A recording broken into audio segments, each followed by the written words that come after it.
En un mundo lleno de violencia, tristeza y enfermedad, siempre hay una respuesta. Clama a mí y yo te responderé, dice el Creador.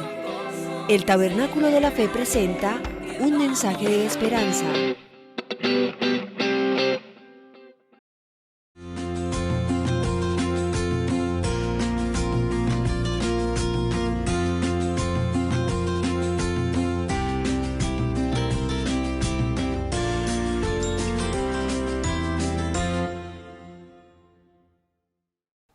Muchas gracias por la oportunidad, una vez más, de estar en la presencia del Señor y en presencia de todos ustedes, aunque sea a través de este medio digital. Quisiera orar por el mensaje y pedirle al Señor que nos abra la mente y el corazón, porque lo que quiero compartir, como siempre lo hago, es un principio que debe de estar perenne en nuestra vida, en nuestros hogares. Estamos hablando de la familia y vamos a seguir hablando de la familia en una fase muy particular que tiene que ver con lo que estamos viviendo muy directamente en este tiempo, y que después de que pase este tiempo de dificultad continuemos haciéndolo por el resto de nuestra vida hasta que el Señor nos llame a su presencia. Pero quisiera hoy orar por una petición especial. Hace unas pocas horas, pocos días, hablé con nuestra hermana Gloria, el hermano Isaac Cho, de Nueva Delhi, India, que es nuestra iglesia hermana allá en Nueva Delhi. Están pasando por momentos muy difíciles. No solamente ellos, toda la India. Han sucedido varios temblores, terremotos. Está anunciado un terremoto por los medios científicos allá, de los físicos, que posiblemente se aproxima un terremoto muy fuerte en Nueva Delhi. No sabemos qué va a pasar, pero mis hermanos en Nueva Delhi, la iglesia, no solamente la iglesia hermana que tenemos allá, sino toda la iglesia cristiana y toda la nación de la India está pasando por muchas dificultades. El coronavirus se ha disparado en esa nación y los hospitales están completamente repletos, ya no tienen dónde recibir gente. Y claro, con todo lo que tiene que ver con los estratos que tienen allá, los que son los intocables, los más bajos, eso sí que no tienen ninguna posibilidad. Y muchos de ellos no tienen ni qué comer, y muchos, percibo que están muriendo, no del coronavirus, sino de hambre, literal, porque es que la situación en la India con las castas que tienen es muy difícil entenderlo para nuestra mente latinoamericana o para nuestra mente occidental. Sin embargo, enviamos un saludo muy cariñoso a nuestro hermano Isaac, a nuestra hermana Gloria, a Manuelita también, allá a su esposo, en la India, que están en otro lugar, pero en la India de todas maneras, a los hijos de mis hermanos Cho, que están en distintos lugares de Europa, creo. Pero a todos, que la iglesia sea bendecida. Muchos hermanos están temerosos de lo que va a pasar.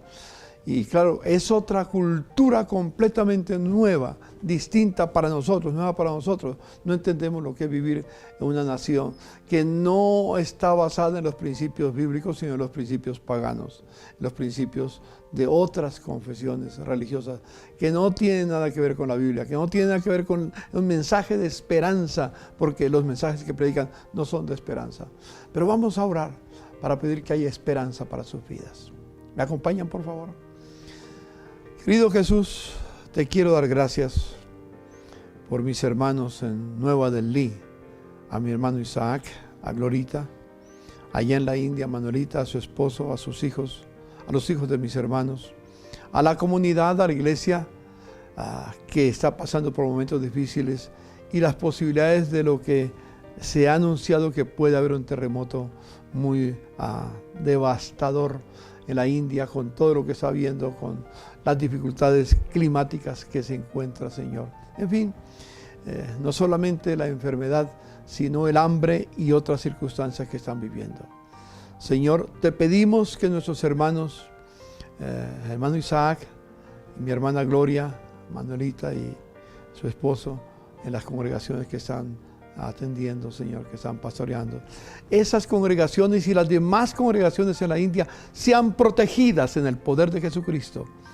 Jesús, tú has dicho que si pidiéramos alguna cosa al Padre en tu nombre, el Padre nos lo daría. Padre, acudimos a esa promesa que Jesús nos legó y nos da confianza para acercarnos a ti.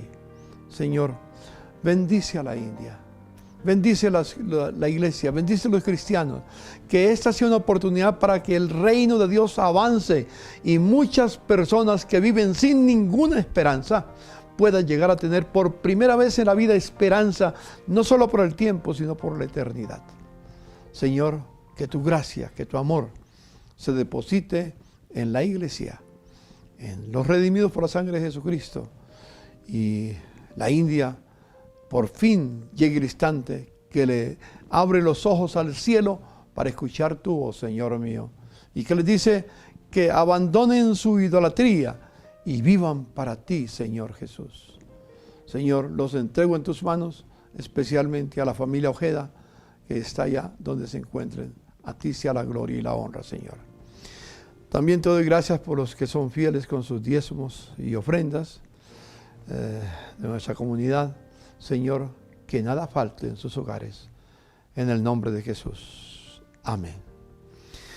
Bueno, muy bien. Al tomar el tema esta mañana, que quiero dejarles en su corazón, espero que tengan lápiz y papel, y que si no recuerdan el mensaje, pueden volverlo a ver, a escuchar en nuestra página web o en el canal YouTube. Ahí va a quedar el mensaje como tal, va a quedar grabado para que lo repasen.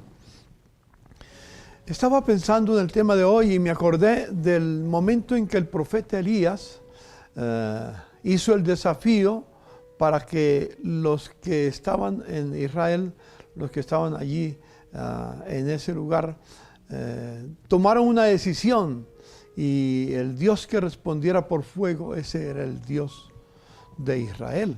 Los llevó a un monte muy especial. Yo he estado ahí frente a Haifa, en ese lugar, y es un sitio muy impresionante poder ver desde la montaña. Ir al sitio donde Elías se reunió con los profetas de Baal. Y cuando le tocó el momento de Elías ofrecer el sacrificio, ofrecer el holocausto a Dios, lo primero que hizo fue arreglar el altar que estaba arruinado. El altar que se había edificado para rendirle culto a Dios estaba arruinado. Y no hizo ninguna oración, no hizo ninguna petición, no tomó ninguna acción hasta que el altar no estuviera en orden.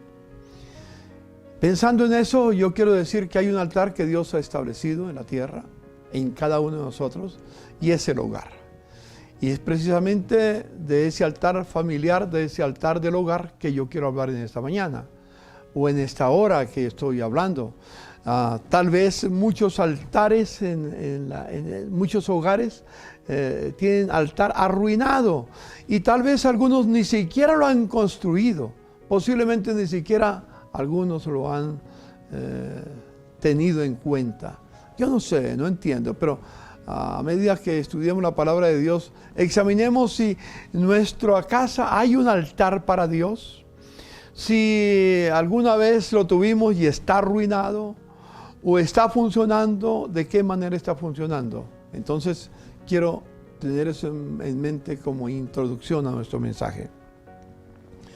Yo no dudo que cuando leemos con detenimiento el relato de Génesis, antes de que el hombre se apartara de Dios y cayera en ese abismo profundo que todavía no ha tocado fondo el ser humano,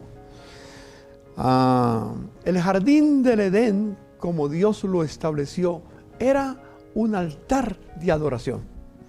Aunque no aparece la palabra, pero no tiene que aparecer la palabra, el mismo ambiente. En primer lugar, no había pecado. Y claro, todo era pureza, todo era santidad, todo era mucha bendición.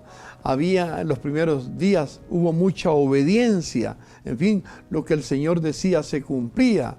Y otra cosa muy importante, nos dice en el libro de de Génesis, en el capítulo 3, que el Señor venía temprano por la mañana para pasearse, para tener comunión con su familia, con sus hijos que estaban allí, Adán y Eva. No sé si ya habían hijos, no entiendo esa situación.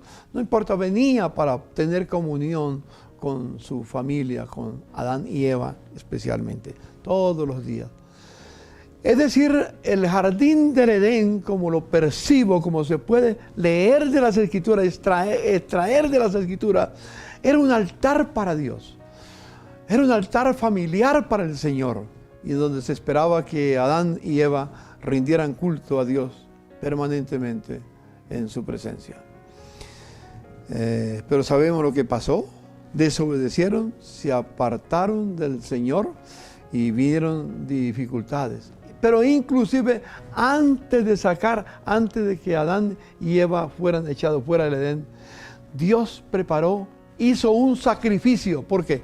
Digo que un sacrificio porque ellos estaban vestidos de hojas de parra, algo parecido, pero Dios los vistió de pieles de animales, hizo túnicas para ellos de pieles de animales, y para que haya habido, porque ya Dios había terminado la creación, entonces para que haya tenido túnicas de pieles de animales, fue porque Dios hizo un sacrificio.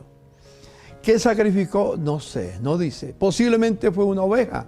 Eran ovejas, porque el mismo Abel se convirtió en pastor de ovejas. Tal vez vio eso como ejemplo y vio que era la manera de acercarse más a Dios. Hay muchas insinuaciones que nos dan que fueron unas ovejas, no sé. Pero lo importante es que ahí, habiendo caído el hombre, le hizo un sacrificio preanunciando el sacrificio que Jesucristo iba a realizar en la cruz del Calvario. Al seguir estudiando la palabra del Señor, nos damos cuenta que después de que el Señor le echó a Adán y a Eva del jardín del Edén, donde ya no había un altar para Dios, aparece que la generación que iba caminando día tras día, cada día se apartaba más y más y más. Y dice Dios que vio el Señor que la condición, la actitud del corazón del hombre era de tendencia hacia el mal, todo el tiempo. Y solamente una familia halló gracia delante de Dios. Y esa familia era la familia de Noé. Y duraron, ¿se acuerda la cuarentena que les dije? Fue de 370 días. Mientras que no solamente el tiempo que llovió, sino el tiempo que las aguas empezaron a bajar todo ese tiempo, y hasta que la arca se posó en el monte Ararat y ya podía caminarse, la tierra seca volvía a manifestarse.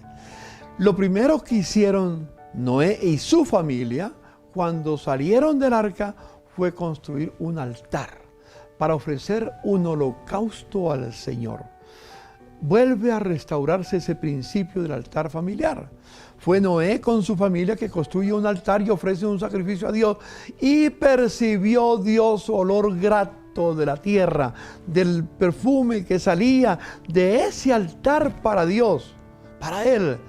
Y dijo Dios: no volveré a maldecir más la tierra con diluvio. Así que es muy interesante que sigamos notando. Vamos a hacer una correría por la Biblia, ¿me acompañan? Vamos a ir por toda la Escritura, muy especialmente para mirar algún aspecto especial sobre esto. Más tarde, al pasar el tiempo, Dios llamó a Abraham. Estaba en Ur de los Caldeos y le dijo: vete de tu tierra y de tu parentela a la tierra que yo te mostraré, y haré de ti una nación grande. Y saben todas las promesas que le hizo. Después de que Dios le dio la promesa a Abraham, lo primero que hizo Abraham fue que edificó un altar para Dios. Tal vez su esposa lo acompañó, me imagino que sí, por lo que se percibe en la Escritura, que su esposa lo acompañó porque no tenía hijos todavía. Entonces ofrecieron altar hacia el Señor, un perfume agradable en el altar para Dios. Muy interesante que podamos entender esto. Y a partir de ese momento, Abraham se construyó, en lo que me han oído decir muchas veces, en un constructor o uno que levantaba tiendas y construía altares. Porque repito lo que he dicho para que no se olvide. Noé consideraba que no era posible tener un lugar de habitación que no se convirtiera en un lugar de adoración. Y eso sería el hogar. No hay hogar en el sentido legítimo bíblico de la palabra, porque hay un lugar de habitación. Si no es lugar de adoración, no es hogar, es un lugar de hospedaje, de dormir. Está bien, es bueno, pero en el concepto bíblico, para que haya hogar, como llamamos hoy en día, las palabras han perdido su significado. Hogar significaba un lugar donde la hoguera se encendía y se reunía la familia para adorar al Señor. Y el significado es maravilloso. Pero Abraham sabía que cada lugar de habitación tenía que ser un lugar de adoración. Y así continúa el paso. Al pasar los años, después de que Dios le dijo que le iba a dar una familia muy grande, no tenían hijos, todavía no tenían hijos. Y ya Abraham estaba pasando el tiempo. Y un día le dice al Señor: Señor, tú me has prometido un heredero y no me lo has dado todavía. Dime que si es ese esclavo el hijo de la esclava, el que va a ser mi heredero. Y Dios le dice: no. Yo te prometí, te hice una promesa y te la voy a dar. Tendrás un hogar, tendrás lo que tú quieres, tendrás una descendencia muy especial. Y Dios preparó una noche muy hermosa, estrellada, tachonada de estrellas por todas partes. Y le dijo a Abraham: mira las estrellas, mira el cielo, cuenta las estrellas. Y comenzó a contar y eran inmensas cantidades de estrellas. El cielo, como dije, estaba tachonado de estrellas. Y dijo: no lo puedo contar. Y Dios le dice: así será tu descendencia. Y más tarde le dijo: como la arena del mar será tu descendencia. Y dice las Sagradas Escrituras algo muy interesante en el libro de Romanos. Miren lo que dice en el libro de Romanos, que vale la pena que nosotros lo leamos. Dice en Romanos capítulo 4, versículo 17 al 24. Y vamos a leer mucha palabra. Dice el verso 17: como está escrito, te he puesto por padre de mucha gente. Le dice Abraham, recuerda, Pablo recuerda esto, delante de Dios, a quien creyó, el cual da vida a los muertos y llama las cosas que no son como si fuesen. Él creyó en esperanza contra esperanza para llegar a ser padre de muchas gentes, conforme a lo que se le había dicho: así será tu descendencia. Y no se debilitó en la fe al considerar su cuerpo, que estaba ya como muerto, siendo de casi 100 años, o la esterilidad de la matriz de Sara. Tampoco dudó por incredulidad la promesa de Dios, sino que se fortaleció dando gloria a Dios, plenamente convencido de que era también poderoso para hacer todo lo que había prometido, por la cual también su fe le fue contada por justicia. Es decir, había una situación que era imposible biológicamente, pero Dios no está limitado a las limitaciones humanas y le cumplió la promesa que le había dado a Abraham. Interesante que más tarde, cuando le da esa promesa, porque Dios confirma la promesa, ¿sabe por qué? Porque Adán tenía un sitio de habitación que era un lugar de adoración, tenía un hogar, le faltaba su hijo y Dios le cumplió. Interesante que más tarde Dios mismo dice en su palabra que Él da testimonio de Abraham: yo sé que enseñará a sus hijos. Y no habían venido los hijos todavía, pero ya Dios lo tenía planeado. Le enviará a sus hijos y les enseñará el camino que yo les he enseñado, para que anden en el temor de Dios. Dios mismo dio testimonio de lo que iba a suceder en la vida de Abraham. Todo eso acontece porque el hogar de Abraham era un lugar de adoración. Es decir, tenía un altar familiar, tenía un hogar muy especial. Así que sigamos pensando en eso en la vida de Abraham. Llega el momento de una de las pruebas más grandes. Dios le dice: sacrifícame a tu hijo, al único, al que amas, al que, si te acuerdas, además de eso, es tu heredero. Él va a ser tu heredero. No tiene hijos todavía, pero quiero que lo sacrifiques. Pasó el momento de prueba más difícil. Ese relato majestuoso. Moisés obedeció en forma inmediata porque se acostumbró a creerle a Dios. no a creer en Dios, sino a creerle a Dios. Y fue con su hijo al monte. Y aquí vienen muchas cosas que podemos seguir pensando. Y viene la pregunta del millón que le hace su hijo. Le dice: Padre, aquí está la leña para el fuego. Y aquí está el fuego. ¿Dónde está el cordero para el holocausto? Pero Abraham, creyéndole a Dios, le dijo a su hijo: Dios proveerá cordero para el holocausto. ¿Se ha detenido a pensar en ese momento crucial en la vida? Abraham, obedeció a Dios. Y no solamente obedeció a Dios y ofreció a su hijo, lo llevó para ofrecerlo. Y me imagino que el momento en que puso una cuerda en sus manos para colocarlo sobre el altar y levanta el cuchillo, una de las cosas maravillosas es que su hijo no protestó. Él había oído a su padre hablar que él iba a hacer de él salir la descendencia para ser una gran nación y que serían benditas todas las familias de la tierra. Así que ellos descansan en la promesa de Dios y su mismo hijo se entrega. Hermano, ¿sabe por qué? Porque le creyeron a Dios. Le creyeron a Dios. Eso es algo muy interesante. ¿Dónde aprendieron? ¿Dónde se fortalecieron en la fe? En el altar familiar que habían construido en su casa. Ahí su hijo Isaac fue enseñado cómo debían de creerle a Dios y vivir para Dios. Y Dios haría lo imposible. Dios haría lo posible de lo imposible. En el libro, por ejemplo, del libro de Hebreos, nos dice algo muy interesante que yo quiero leerle dos pasajes de la Biblia. El capítulo 11, versículos 17 y 19 al 19 dice: por la fe Abraham, cuando fue probado, ofreció a Isaac, y el que había recibido las promesas ofrecía a su unigénito, habiéndosele dicho: en Isaac te será llamada descendencia, pensando que Dios es poderoso para levantar aún de entre los muertos, de donde en sentido figurado lo recibió. Mire, esa es una palabra que tiene mucho significado, porque era un holocausto el que Dios le pidió a Abraham que ofreciera. ¿Sabe la ley del holocausto? El holocausto tenía que ser el sacrificio, el animal sacrificado, lo que se sacrificaba, tenía que ser puesto en el fuego y se consumía plenamente en el fuego y quedaban solas las cenizas. Si usted sigue leyendo el relato en la Escritura, nos dice que Abraham creía que Dios era poderoso, inclusive para levantar de las cenizas a su hijo, pero Dios no iba a dejar de cumplir su palabra. Qué bueno que nosotros podamos creer en esta palabra que no es mía, no es de un hombre. Esta es la palabra de Dios. Dios aquí habla, Dios nos habla, lo dejó escrito para que no nos confundiéramos. Y nos dio entendimiento para leerla, para comprenderla, para vivirla, para obedecerla.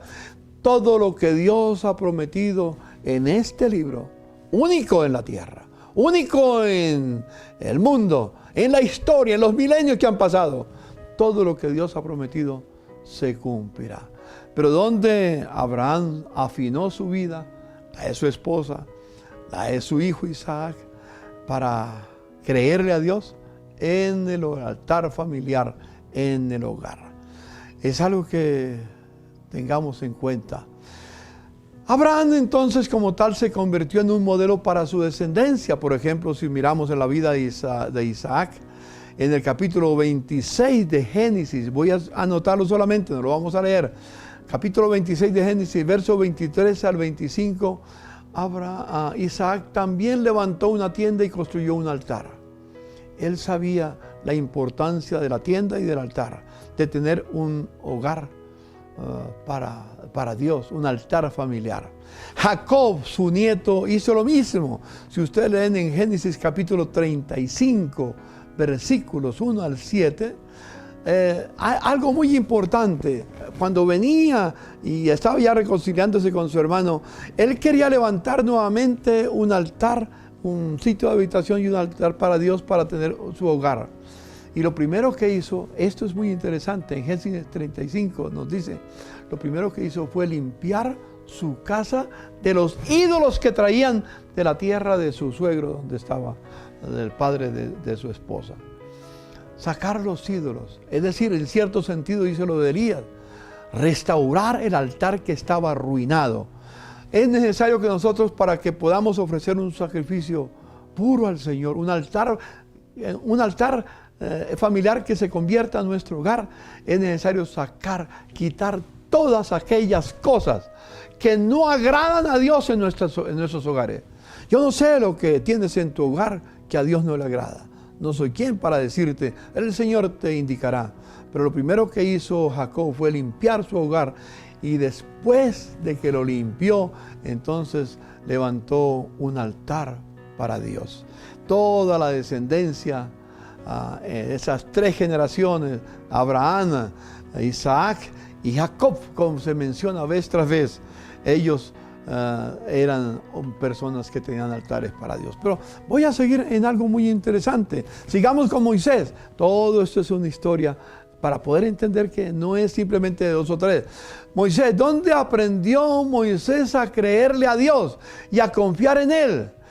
Recuerdan que cuando él nació fue puesto en una barquilla por un tiempo y lo pusieron en el río Nilo, y la barquilla lo llevaba, y la hija de Faraón estaba ya atendiendo, y de repente vio y se acercó para cogerlo y vio que el niño era hermoso. Y la hermana de Moisés, Miriam, se fue y le dijo a la hija de Faraón: señorita, ¿quiere que le consiga una de las nodrizas para que cuide, para que lo críe? Y le dijo: sí, consígueme una nodriza. Y fue, y ¿sabe a quién consiguió? Pues a la mamá de Moisés. Y Moisés creció. ¿Cuántos años estuvo en casa con su mamá? No tengo ni idea. En la casa de Amram y Jocabed, que eran los padres de Moisés, y con su hermana María, y tal vez su hermano Aarón estaba ahí también. ¿Cuánto tiempo? Pero ahí lo vemos más adelante, una situación muy interesante. Ahí estoy seguro, Amram y Jocabed le enseñaron los principios divinos. Llegó el momento en que tenía que irse de la casa porque la hija de Faraón ya lo adoptaba en su familia, y fue Moisés educado en toda la sabiduría de los egipcios. Pero nunca, la sabiduría de los egipcios nunca pudo reemplazar lo que aprendió en el hogar. Esto es muy importante que lo entendamos, porque nuestros hijos están siendo educados en la casa de Faraón. A veces casi por obligación tienen que ir a una universidad porque es donde les enseñan todas las cosas, pero allí no les enseñan a temer a Dios, les enseñan casi todo lo contrario. Y ellos tendrán que enfrentar esa realidad cuando vayan a la universidad. Tus hijos la van a enfrentar si no la están enfrentando ya. Pero ¿dónde tendrán la fortaleza para poder filtrar toda la enseñanza de la casa de Faraón en su vida? Por lo que aprendieron en casa, por lo que aprendieron en el hogar. Por eso él sabía que los judíos eran su familia. Y ya conocemos todo lo que aconteció. Es maravilloso. Por ejemplo, leemos también en el libro de Hebreos capítulo 11, hablando ahora de Moisés, nos dice el verso 23, dice de esta manera: por la fe Moisés, cuando nació, fue escondido por sus padres por 3 meses, porque le vieron niño hermoso y no temieron el decreto del rey.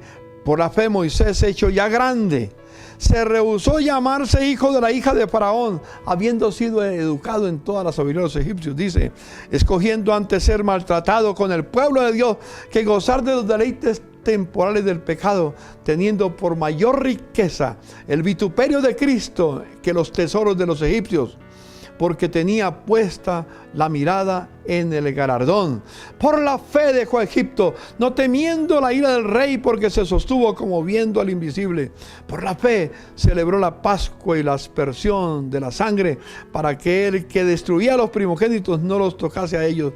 Por la fe pasaron el mar rojo como por tierra seca, e intentaron los egipcios pasar, hacer lo mismo, pero fueron ahogados. ¿Dónde aprendió Moisés a confiar en Dios? En esos años primarios en su vida. Lo aprendió en su hogar. Y aunque quisieron eliminar todo su pensamiento, no pudieron hacer nada. Y tiempo me faltaría contar, por ejemplo, de Daniel, Sadrach, Mesach y Abednego. También, si usted lo lee en el libro de Daniel, es algo similar. Ellos permanecieron fieles al Señor. Pero mis amados, estoy listo para ir al Nuevo Testamento y seguir con nuestro paseo por la Biblia. Cuando antes de salir de Egipto, recuerda que sacrificaron un cordero por familia, otra vez por familia. Y mientras que el ángel de la muerte pasaba el Passover, pasaba por encima de la casa donde estaban los dinteles de la puerta bañados con sangre del cordero, el Señor entró a la casa para estar con ellos y protegerlos, porque era un altar para Dios el que habían levantado en ese día. Ellos no lo entendían, pero ahí Dios les mostró otra vez la importancia de construir un altar para Dios. Y cuando entraron a la tierra prometida del pueblo de Israel, llega un momento, haciendo un resumen largo, bien breve, una historia larga, breve, cuando Josué ya entregó la tierra prometida, por familia, por todas las tribus que la entregó. Llamó al pueblo y le dijo: escogeos hoy a quien sirváis, si a los dioses que sirvieron vuestros padres cuando estaban al otro lado. Pero yo y mi casa serviremos al Señor.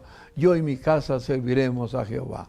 Es historia más linda. Y como digo, me faltará tiempo para contar de David y de otros más en las Escrituras. Pero vamos al Nuevo Testamento para hablar de algo muy especial. Encontramos a Jesús, el primero. ¿Dónde aprendió él la palabra? Mire lo que dice, si ustedes leen Lucas capítulo 2, que no lo voy a leer. Dice que cuando llegó a los 12 años de edad Jesús, fue llevado a Jerusalén. ¿Por qué no menciona los otros años que fue llevado? O si no fue llevado, no sé. Fue llevado a los 12 años para ir a Jerusalén, para ofrecer la Pascua, la fiesta allá en el templo. Y yo creo que la razón por la cual lo llevó a Jerusalén a los 12 años es por lo que hoy se llama el Bar Mitzvah. Es decir, los judíos acostumbraban, y ha ido evolucionando el tema, pero siempre han tenido el principio basado en Deuteronomio capítulo 6, lo que se llama el Shema Israel, del capítulo verso 4 al verso 9 principalmente, que dice que: oye Israel, el Señor vuestro Dios, Jehová uno es, y amarás al Señor tu Dios con todo tu corazón, mente, alma y cuerpo. Y luego le dice: y estas palabras que yo te enseño hoy, las repetirás a tus hijos andando por la calle, estando en el trabajo, en todas partes. Era la costumbre de los padres enseñarle la Biblia a los hijos y a las hijas. Todos tenían su lugar para hacerlo. El Bar Mitzvah para jóvenes, el Bar, con T al final, Mitzvah para las mujeres. Entonces, creo que lo llevaron, pienso, para dedicarlo al Señor, para ofrecer, para decirle a Dios: mi hijo ya está preparado para esta circunstancia. Bueno, podemos percibirlo solamente, pero más adelante él sigue la historia, que él se fue con sus padres y estuvo sujeto a sus padres por 18 años más. Cuando tuvo 30 años, entonces salió. ¿Qué hizo durante ese tiempo? ¿Qué pasó? En su hogar se celebraba, estoy seguro, aunque no lo diga la Biblia, se celebraba el altar familiar. Tenían lugar siempre, todos los días, para adorar a Dios, para bendecir su nombre. Y por eso, cuando no solamente estaba con los sacerdotes del templo, que les respondía con inteligencia y con sabiduría, sino que cuando él empezó su ministerio, la gente se admiraba de la sabiduría que tenía Jesús y decían: ¿y de dónde sacó toda esa sabiduría? ¿No es acaso el hijo de José el carpintero? ¿No se llama su madre fulana de tal? Y menciona a toda la familia. ¿De dónde Jesús sacó la sabiduría que tenía? No porque era simplemente el Hijo de Dios y entonces venía como una llamada directa allá. La aprendió en el hogar, porque el hogar es el sitio donde debemos aprender la palabra del Señor, donde debemos mirar. Así que, resumiendo esa parte del Antiguo Testamento, yo puedo decir: la familia fue idea de Dios en la eternidad, nació en el corazón de Dios y debe de estar entonces como patrón en nuestra vida. Quisiera mencionar un tema, pero el tiempo avanza. Es el caso del proyecto Nehemías, que está en el capítulo 4, versículos 13 en adelante, que cuando vinieron los enemigos para hacer daño al pueblo de Israel, que estaba construyendo las murallas y restaurando a Jerusalén otra vez, lo que hizo para defenderse fue dividió el pueblo por familias. Y hay mucho para leer. Léanse el capítulo 4 de Nehemías y van a encontrar muchas cosas que yo no puedo tener momento para decirlo. Así que, primero, lo que hemos mencionado en este día es que cada hogar debe ser un altar para Dios. Y he hecho un recuento del Antiguo Testamento. Luego, reconocer que fuimos comprados con sangre preciosa, con la sangre de Jesucristo. Yo fui comprado con la sangre de Jesucristo. Mi esposa fue comprada con la sangre de Jesucristo. Mis hijos fueron comprados con la sangre de Jesucristo. Mis nietos y las próximas generaciones fueron comprados. Y si somos comprados por la sangre de Cristo, ya no nos pertenecemos a nosotros, le pertenecemos a Dios. La redención no se agota en lo personal. Pablo dijo: cree en el Señor Jesucristo y serás salvo tú y toda tu casa. Esto implica tu familia, mi familia, toda la familia. Y en este momento ese es el lugar, ese es el instante para recobrar el altar familiar. Y por eso yo quiero animarle a que examine cómo está tu casa, cómo está tu hogar. ¿Realmente es un altar para Dios? ¿O es un sitio lleno de peleas, de discordias, de separaciones, de odios, de miradas que se están aguantando solamente porque la cuarentena los obliga? No, mis amados hermanos, tenemos que reconocer que fuimos comprados. Mi familia fue comprada por la sangre de Jesucristo. Si alguno tiene algún miembro de la familia que todavía no ha entregado su vida al Señor, no deje de orar por él, no deje de pedirle al Señor por él. Yo soy testigo, soy testimonio de eso, que no tengo tiempo para decirlo, me lo han oído decir muchas veces, pero yo llegué a los pies de Cristo por la oración de mi madre y por la perseverancia de mi padre cuando ellos conocieron al Señor. Así que debemos reconocer que fuimos comprados por la sangre de Jesucristo. Una experiencia inolvidable me pasó en estos días. Lo que más extraño en esta cuarentena es mi comunión con familia, mi familia.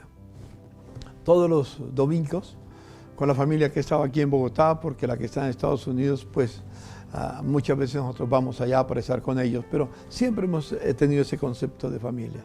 Pero la familia que está aquí en Bogotá, nos reuníamos todos los domingos para comer juntos después del culto, nos veníamos para casa. Mi esposa había preparado el almuerzo o a veces comprábamos algo afuera. En fin, comíamos juntos y estábamos juntos. Pero cuando vino el encerramiento, se nos pidió que los hijos, que los nietos no pudieran ir donde están los abuelos. Conocen la historia ustedes. Este domingo que pasó, que fue el Día del Padre, recibí una sorpresa hermosa que me hizo emocionar. De repente, mi hijo Fernando habló con mi hija Alexandra y con todos los que pudieron. Otros no pudieron venir, me visitaron el día antes, pero especialmente Alexandra, que hacía tiempo no la veía. Me llegó de sorpresa a la hora del almuerzo con mis nietos. No sabe la alegría que sentí. Volver a ver a mi familia y rendirle culto a Dios como estábamos acostumbrados en la cena, pero también compartíamos la palabra después de la cena. Fue un tiempo maravilloso. Y hermanos, otra de las cosas que más extraño de esta cuarentena, no solamente el poderme reunir con mi familia permanentemente, sino algo más, no poderme reunir con la familia de Dios. Con ustedes, hermanos, que están en su casa, con ustedes que están allá viéndome, nos están viendo a través de estas imágenes que usamos de los medios y que llega hasta su hogar. Gracias a Dios por ella, pero yo quiero tenerlos cerca. Yo quiero abrazarlos como siempre. Yo quiero darles un beso y decirles bienvenidos a la casa del Señor. Y decir, yo me alegré con los que me decían, a la casa del Señor iremos. Es lo que más extraño. Porque la familia le pertenece al Señor. algo muy maravilloso, pero espero que el Señor nos guíe. Debemos, en tercer lugar, hacer del hogar un lugar de bendición como consecuencia. Dios bendijo a Adán en su hogar porque él debía de convertirse en bendición. Dios bendijo a Noé porque él debía de convertirse en bendición. Dios bendijo a Abraham porque él debía de convertirse en bendición. Siempre que somos bendecidos por Dios es para ser bendición a otros. Y la bendición comienza en el hogar. Hoy tenemos ya la iniciativa de ir adelante con matrimonios con propósito y ya se están reuniendo en las casas parejas de la comunidad, aprendiendo cómo vivir como familia, como pareja, para extender su bendición a sus hijos. Y ya estuve hablando con mi hermano Florian Pistulka y estoy preparando con él un tema que podemos retomar, que no le hemos avanzado, pero podemos hacerlo. Tener un bar barakah y un bar mitzvah, es decir, un momento oportuno para que los padres bendigan a sus hijos. Hay toda una preparación para eso, para que sea no simplemente una ceremonia, sino algo más que una ceremonia. Y ya dentro de poco les diré la fecha que comenzaremos a tener la enseñanza para prepararlos para el momento de la bendición, porque bar mitzvah y bat mitzvah significa el momento de la bendición. Cuando vamos a bendecirlos a los hijos, los padres van a bendecir a sus hijos y nosotros los vamos como pastores a acompañar.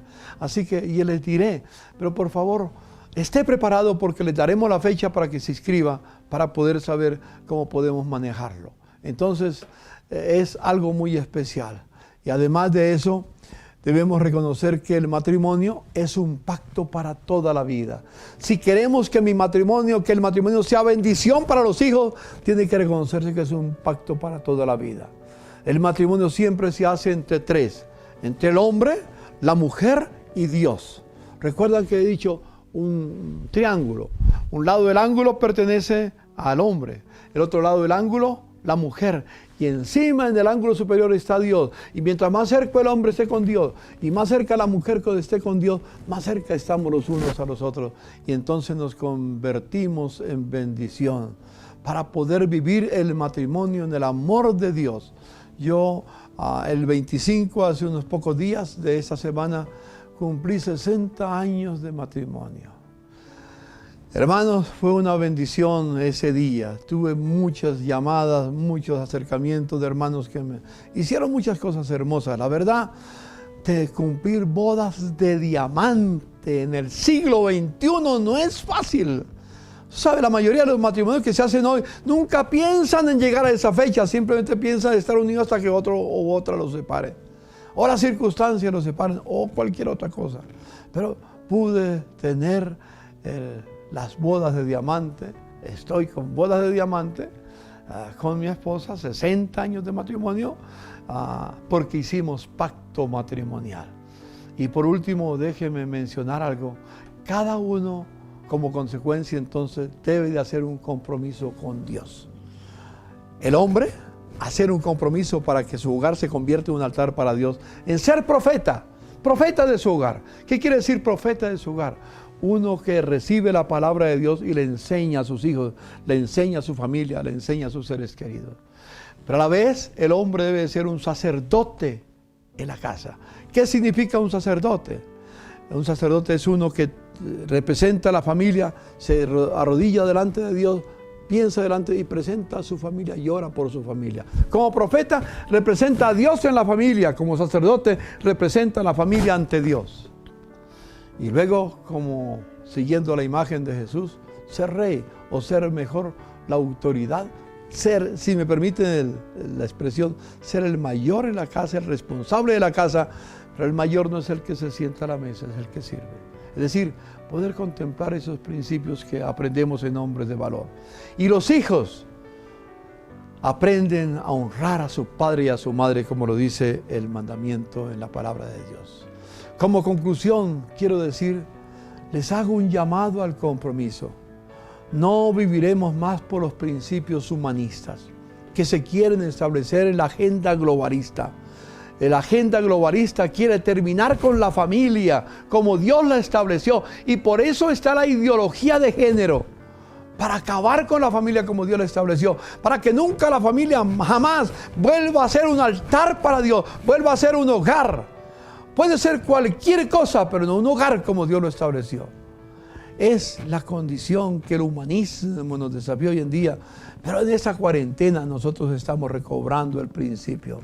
Vamos a prometerle con la ayuda del Señor que nuestro hogar será un hogar de bendición, que tendremos un matrimonio para toda la vida y que nuestros hijos crecerán amando a Dios, temiendo a Dios, sirviendo a Dios. Y nada ni nadie los separa a ellos ni a nosotros del amor de Cristo, del amor de Dios que en Cristo Jesús sobrepasa todo entendimiento. Así que vamos a vivir por la palabra. La única división que Dios permite en su pueblo es la división en familia. Es decir, nos lleva a vivir en unidad a través de la familia. Si ustedes que están en su casa, allá en sus seres queridos, prometen hacer ese pacto y cada uno, cuando nos reunamos, seremos uno solo, porque entendimos la voluntad de Dios y vivimos en la voluntad del Señor. Hermanos míos, quiero que hagamos ese pacto con Dios. Quisiera pedirle a los hombres, a las esposas y a los hijos, que se pongan de pie donde están y me acompañen en este pacto con Dios. Y que le digamos al Señor: Señor, queremos ser una familia de bendición y por eso queremos consagrarte en nuestro hogar y queremos que nuestro hogar sea un altar para ti. Vamos a restaurar el hogar, vamos a darle lugar al hogar como Dios lo ha establecido y decirle al Señor: Señor, mi familia te pertenece a ti y aquí estamos delante de su presencia. Y cuando terminemos la jornada en la tierra, iremos a la eternidad y allá el que se va adelante nos estará esperando. Mi hijo David se fue adelante, mi mamá se fue primero, después se fue mi padre, después se fue mi hijo. Me están esperando cuando yo regrese, cuando yo vaya a la presencia del Señor. Y viviremos con la familia unidos eternamente y para siempre. La familia no es por el tiempo, es por la eternidad. ¿Quieres? Así que hemos ido de eternidad a eternidad, hemos pasado por el tiempo y hoy vivimos en el tiempo. No nos afanamos por el día de mañana, porque cada día trae su afán. Basta cada día su propio mal, pero buscamos el reino de Dios y lo que es correcto delante de Él. Y todas las demás cosas vienen por añadidura. Se ponen de pie, hermanos, y oran conmigo. Inclinen su rostro diciendo: Señor Jesús, me entrego a ti, Señor, y especialmente hoy como familia nos comprometemos para que nuestro hogar sea un altar para ti. Tú sabes las cosas que faltan para que mi hogar sea un altar para ti. Pero hoy te prometo, Jesús, que a partir de este momento creceremos en comunión contigo. Y de nuestra familia, de nuestro hogar, saldrá un perfume para ti, Señor. Como sucedió en los tiempos de Noé. Como sucedió en los tiempos de Abraham. Como sucedió en los tiempos antiguos. Como nos lo dice el libro de Apocalipsis. Ofreceremos un perfume para ti, Señor. Y te seremos agradable. Y entonces seremos sal de la tierra y luz del mundo. En el nombre de Jesús, gracias, Padre. Amén y amén. Mis amados hermanos, les dejo con este pensamiento. Hoy fuimos por un recorrido por el proyecto de Dios, el propósito eterno, supremo, inalterable, inmutable de Dios, de eternidad a eternidad. Y vivimos en el tiempo, y en el tiempo viviremos haciendo lo que a Dios le agrada. Bendiciones en el nombre del Señor. Amén. En su nombre, Señor.